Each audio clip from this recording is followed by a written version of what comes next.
ഉണ്ടാവും. ആ സിനിമ വിജയിക്കും. എനിക്കത് കാണാൻ കഴിഞ്ഞില്ലെങ്കിൽ എൻ്റെ കുടുംബം ഇന്നലെ പോയ സിനിമ കണ്ടു. വലിയ കുഴപ്പമില്ലെന്നാണ് അവർ പറഞ്ഞത്. സാമാന്യം കണ്ടുകൊണ്ടിരിക്കാവുന്ന നല്ലൊരു സിനിമയാണ്. നല്ലപോലെ പൈസ മുടക്കിയെടുത്തൊരു സിനിമയാണ്. കാണുക, സന്തോഷിക്കുക, ആസ്വദിക്കുക. അതാണ് ഇപ്പം നമുക്ക് ആവശ്യം. അല്ല, നമ്മുടെ രാജ്യത്ത് ഈ സിനിമ മാത്രമല്ലല്ലോ, സാംസ്കാരിക മേഖലയിലും പുരോഗമനപരമായിട്ട് നടത്തുന്ന പ്രവർത്തനങ്ങളിലുമെല്ലാം ഒരു വ്യത്യസ്ത മനോഭാവത്തോടുകൂടിയാണ് അതിനെ ഇന്ത്യയിലെ BJP RSS കാണുന്നത്. കഴിഞ്ഞ ഒരു 10 വർഷത്തെ ഇന്ത്യയുടെ ചരിത്രം എടുത്ത് പരിശോധിച്ച് നമുക്ക് കാണാൻ കഴിയും. ഇപ്പോൾ ഒരു സിനിമ എമ്പുരാൻ കേരളത്തിൽ റിലീസ് ചെയ്തു, 10,000-കണക്കിന് ആളുകൾ ടിക്കറ്റ് ബുക്ക് ചെയ്ത് കഴിഞ്ഞു. അതൊരു കലയായി കണ്ടാൽ മതി. ആ കലയായി കണ്ടതിനെ ആസ്വദിക്കുക.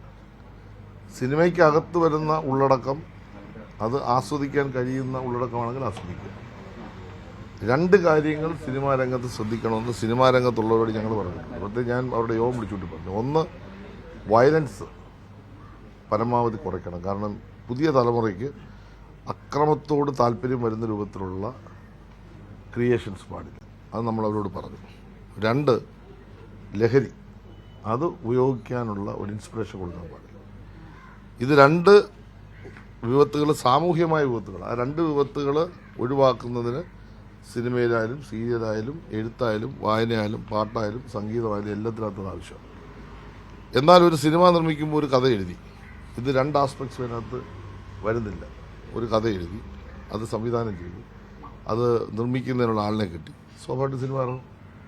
10,000-കണക്കിന് ആളുകൾ പണിയെടുക്കുന്ന ഒരു ഇൻഡസ്ട്രിയാണ്. രാഷ്ട്രീയമായ വിമർശനങ്ങൾ ഉണ്ടാവും, സാമൂഹികമായ പ്രശ്നങ്ങളെക്കുറിച്ചുള്ള വിമർശനം ഉണ്ടാകും. രാജ്യത്ത് സംഭവിക്കുന്ന വിവിധ വിഷയങ്ങളെ വിമർശിക്കുന്ന വിമർശനാത്മകമായ വിഷയങ്ങൾ അല്ലെങ്കിൽ ചർച്ച ചെയ്യപ്പെടും. അത് നമ്മൾ ആ നിലയിൽ തന്നെ കണ്ടാൽ മതി. ക്രിയേറ്റീവായിട്ട് ഒരു ജനാധിപത്യ രാജ്യത്ത് വളരെ ക്രിയേറ്റീവായിട്ട് വിഷയങ്ങളെ കണ്ടാൽ മതി. അതുകൊണ്ട് ഈ സിനിമ ഇപ്പോൾ ഇറങ്ങിയത് മലയാളത്തിൽ അടുത്ത കാലത്ത് ഇറങ്ങിയത് കൊണ്ട് ഏറ്റവും കൂടുതൽ ആളുകൾ കാണാൻ ആഗ്രഹിക്കുന്ന ഒരു സിനിമയാണ്. ആ സിനിമ അതിൻ്റെ കാഴ്ചയിൽ അതിൻ്റെ മൂല്യങ്ങൾ അത് വിലയിരുത്തേണ്ടത് പ്രേക്ഷകരാണ്. അവർ വിലയിരുത്തട്ടെ. അവർ വിലയിരുത്തിയ ശേഷം ആ സിനിമ ശരിയല്ല, ആ സിനിമ അല്ലെങ്കിൽ തെറ്റാണ്, അത് പറയുന്നത് പ്രേക്ഷകർക്ക് അവകാശമുണ്ട്. പക്ഷേ സിനിമ മൊത്തത്തിൽ കുഴപ്പമാണ്, ആ സിനിമ ആരും കാണാൻ പാടില്ല. അല്ലെങ്കിൽ ആ സിനിമയുടെ റീൽസ് എടുത്തിട്ട് അല്ലെങ്കിൽ ആ സിനിമ വീഡിയോ എടുത്തിട്ട് അത് പൊളിക്കാൻ വേണ്ടി പുറത്തു കൊടുക്കുക, ഒട്ടും ശരിയായ കാര്യമല്ല. ഇൻഡസ്ട്രി അത് ബാധിക്കുന്ന കാര്യമാണ്.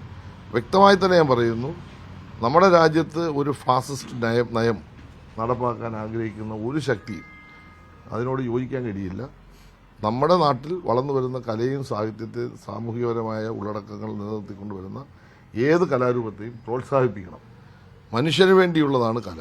മനുഷ്യന് വേണ്ടിയുള്ള ആസ്വദിക്കാനുള്ള ഏത് കലാരൂപത്തെയും പ്രോത്സാഹിപ്പിക്കും. ഞാൻ ആദ്യം പറഞ്ഞ രണ്ട് കാര്യങ്ങൾ ഇന്നത്തെ വർത്തമാനകാലത്ത് ചർച്ച ചെയ്യപ്പെടുന്നത് കൊണ്ട് ആ കാര്യത്തിന് പരമാവധി അത് സിനിമാ രംഗത്ത് അതിൻ്റെ ഈ ആളുകൾക്ക് ഒരു ടെൻഡൻസി ഉണ്ടാകാതിരിക്കാൻ വേണ്ടി അത് പരമാവധി കുറയ്ക്കുക. ലഹരിയും ഈ പറയുന്ന അക്രമവാസനയും കുറയ്ക്കാനുള്ള ഇടപെടൽ ആവശ്യമാണ്. ഇതാണ് ആ വിഷയത്തിൽ ഇപ്പോൾ എടുക്കേണ്ട കറക്റ്റായ നിലപാട്. ഈ നിലപാടിന് വിരുദ്ധമായി ഇത്തരത്തിൽ തെറ്റായി ചിന്തിക്കുന്ന ആളുകൾ, വർഗീയമായി ചിന്തിക്കുന്ന ആളുകൾ, രാജ്യത്ത് ഇത്തരം സാമൂഹ്യപരമായ കാര്യങ്ങളെ ഉൾക്കൊള്ളുന്ന സിനിമകളെ എതിർക്കുന്ന ആളുകൾ, സാഹിത്യങ്ങളെ എതിർക്കുന്ന ആളുകൾ, അത്തരം സാഹിത്യകാരന്മാരെ കൊലപ്പെടുത്തിയ നാട്ടിൽ അത്തരത്തെ കൊലപാതകത്തിന് പിന്തുണ കൊടുക്കുന്നവർ അല്ലെങ്കിൽ പങ്കാളികളാകുന്നവർ, അവർ സ്വാഭാവികമായിട്ടും എല്ലാത്തിനും എതിർക്കും. വളർന്നു വരുന്ന എല്ലാ നന്മകളെയും എതിർക്കുന്ന ആളുകളാണ് ഇവർ. സ്വാഭാവികമായിട്ട് അതിനോട് യോജിക്കാൻ കഴിയില്ല. അതിനിടയ്ക്ക് ജനങ്ങളുടെ ഒരു വികാരപരമായ ഒരു യോജിപ്പ് ഇക്കാര്യത്തിൽ ഉണ്ടാവും. ആ സിനിമ വിജയിക്കും. എനിക്കത് കാണാൻ കഴിഞ്ഞില്ലെങ്കിൽ എൻ്റെ കുടുംബം ഇന്നലെ പോയ സിനിമ കണ്ടു. വലിയ കുഴപ്പമില്ലെന്നാണ് അവർ പറഞ്ഞത്. സാമാന്യം കണ്ടുകൊണ്ടിരിക്കാവുന്ന നല്ലൊരു സിനിമയാണ്.